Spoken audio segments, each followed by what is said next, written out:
আজকের এই এক্সপ্লেনারের সবাইকে দারুণ একটা ওয়েলকাম জানাচ্ছি।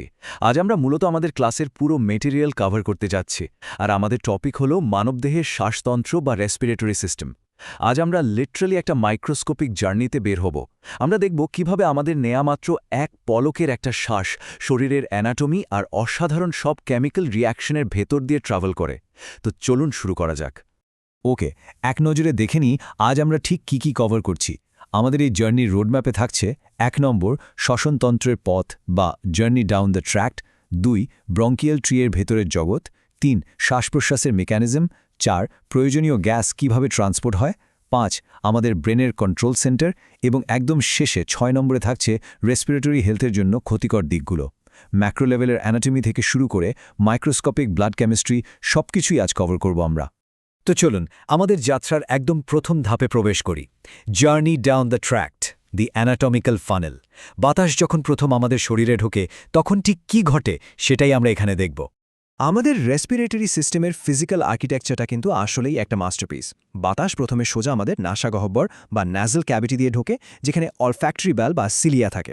এরপর সেটা যায় ফ্যারিংস বা গলবিলে। এখানে একটা দারুণ ব্যাপার খেয়াল করার মতো, ন্যাজোফ্যারিংস অংশটা কিন্তু শ্বাস আর পরিপাক দুটো সিস্টেমেরই একটা কমন ক্রসরোড।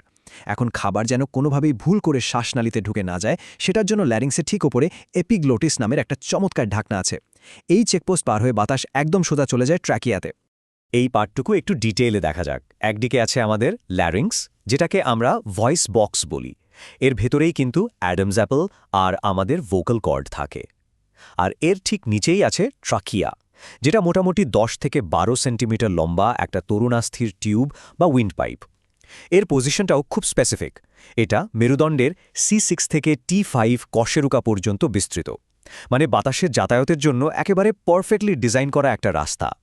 এবার আমরা চলে যাচ্ছি দ্বিতীয় সেকশনে, inside the bronchial tree, the upside down forest. আমাদের বুকের ভেতরে ফুসফুসের গঠনটা জাস্ট একবার ইম্যাজিন করার চেষ্টা করুন। মনে হবে যেন আস্ত একটা উল্টানো গাছ।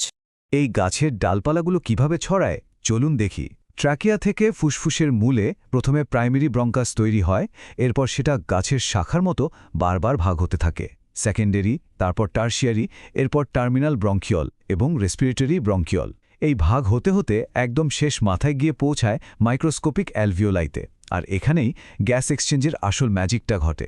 এখানকার সবচেয়ে মাইন্ড ব্লোয়িং ইনফরমেশনটা হলো এই সিস্টেমের স্কেল বা বিশালতা। গ্যাস করতে পারবেন সংখ্যাটা?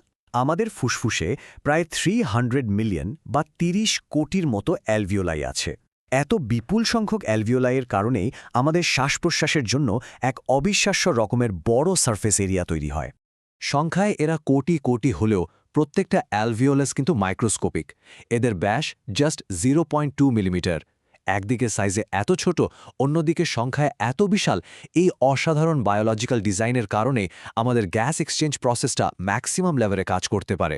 এখন একটা খুব স্বাভাবিক প্রশ্ন আসতেই পারে, এত ছোট থলিগুলো বাতাসের চাপে চুপসে যায় না কেন? ওয়েল, এর পেছনে আসল হিরো হল সারফ্যাক্টেন্ট। সেপ্টাল সেল থেকে বের হওয়া এই স্পেশাল ফ্লুইডটা অ্যালভিওলাইয়ের সারফেস টেনশন কমিয়ে দেয়, ফলে সেগুলো চুপসে যায় না। মজার ব্যাপার হলো এমব্রায়োনিক বা ভ্রূণীয় জীবনের ২৪তম সপ্তাহের দিকেই এটা কাজ করা শুরু করে। এই সারফ্যাক্টেন্টের অভাবেই কিন্তু নিউবর্নদের ইনফ্যান্ট রেসপিরেটরি ডিস্ট্রেস সিন্ড্রোম নামের মারাত্মক কন্ডিশনটা হয়।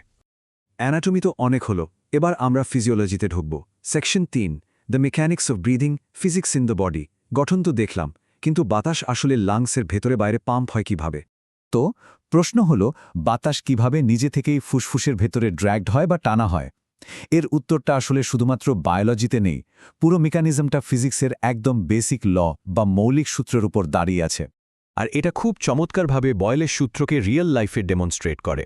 আমরা জানি আয়তন আর চাপ একে অপরের ব্যস্তানুপাতিক। ইনহেলেশন বা শ্বাস নেওয়াটা একটা অ্যাক্টিভ প্রসেস।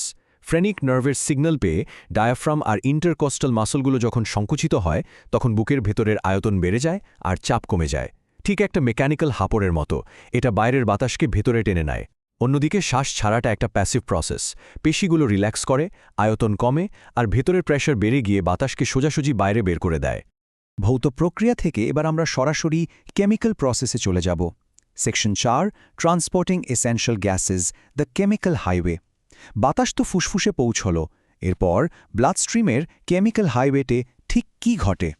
এই গ্যাস এক্সচেঞ্জের পুরো বিষয়টা লিটারালি ডিফিউশন বা ব্যাপনের ওপর নির্ভর করে।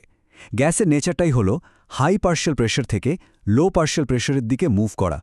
অ্যালভিওলাই আর ক্যাপিলারির মধ্যে অক্সিজেন এবং কার্বন ডাইঅক্সাইডের এই চাপের পার্থক্যের কারণেই গ্যাসগুলো অটোম্যাটিক্যালি একে অপরের সাথে জায়গা বদল করে ফেলে। তাহলে ব্লাডের ভেতর দিয়ে অক্সিজেন ট্রাভেল করে কিভাবে? এখানে অক্সিজেনের প্রায় 99.8%ই হিমোগ্লোবিনের সাথে বাইন্ড করে অক্সিহিমোগ্লোবিন হিসাবে যাতায়াত করে, আর বাকি একদম সামান্য অংশ মাত্র 0.2% অক্সিজেন সরাসরি ব্লাড প্লাজমায় দ্রবীভূত হয়ে পরিবাহিত হয়। অপরদিকে কার্বন ডাইঅক্সাইড বডি থেকে বের করে দেওয়ার ইকুয়েশনটা একটু বেশিই কমপ্লেক্স। কার্বন ডাইঅক্সাইডের প্রায় 65%ই সোডিয়াম বাইকার্বনেট হিসেবে ট্রান্সপোর্ট হয়, আর এর সাথেই ক্লোরাইড শিফট নামের একটা অসাধারণ কেমিক্যাল প্রসেস জড়িত থাকে। বাকিটুকু প্রোটিনের সাথে মিলে কার্বামিনো হিমোগ্লোবিন হিসেবে অথবা সরাসরি প্লাজমায় মিক্স হয়ে ট্রাভেল করে। চলুন সেকশন 5-এ যাই, the brain's control centre and sinuses. শ্বাস-প্রশ্বাসের এই বিশাল আর কমপ্লেক্স অপারেশনটা আসলে ম্যানেজ করে কে? উত্তর হলো আমাদের সেন্ট্রাল নার্ভাস সিস্টেম। এটাই আমাদের আল্টিমেট কন্ট্রোল সেন্টার। এখানে ব্রেইন স্টেমের পারফরম্যান্সটা জাস্ট অসাধারণ। ব্রেইন স্টেমের মেডুলা আর পন্স লিটারালি আমাদের বডির অটো পাইলট হিসেবে কাজ করে। এরা কন্টিনিউয়াসলি রক্তে অক্সিজেন, কার্বন ডাইঅক্সাইড আর হাইড্রোজেন আয়নের মাত্রা মনিটর করতে থাকে, আর বডির হোমিওস্ট্যাসিস বা ভারসাম্য ঠিক রাখতে ফ্রেনিক ও ভ্যাগাস নার্ভকে কমান্ড দেয়।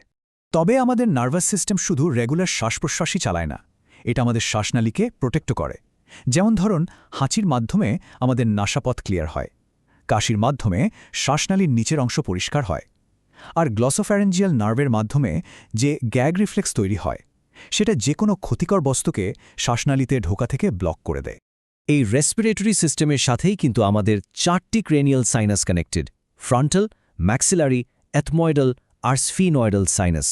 এগুলোর ভেতরে মিউকাস মেমব্রেন থাকায় খুব সহজেই ভাইরাল ইনফেকশন হতে পারে, যেখান থেকে সাইনোসাইটিস বা এমনকি মধ্যকর্ণের ইনফেকশন মানে ওটিটিস মিডিয়ার মতো সমস্যাও হতে পারে। দেখতে দেখতে আমরা ক্লাসের একদম শেষ টপিকে চলে এসেছি, section 6, threats two respiratory health. এতক্ষণ আমরা যে ডেলিকেট আর লাইফ সেভিং একটা সিস্টেম দেখলাম, বাইরের বিভিন্ন কেমিক্যাল কিভাবে এটাকে ড্যামেজ করতে পারে, এবার আমরা সেটাই জানব। এনভায়রনমেন্টের কিছু টক্সিক দূষক আমাদের এই সিস্টেমের জন্য ভীষণ মারাত্মক।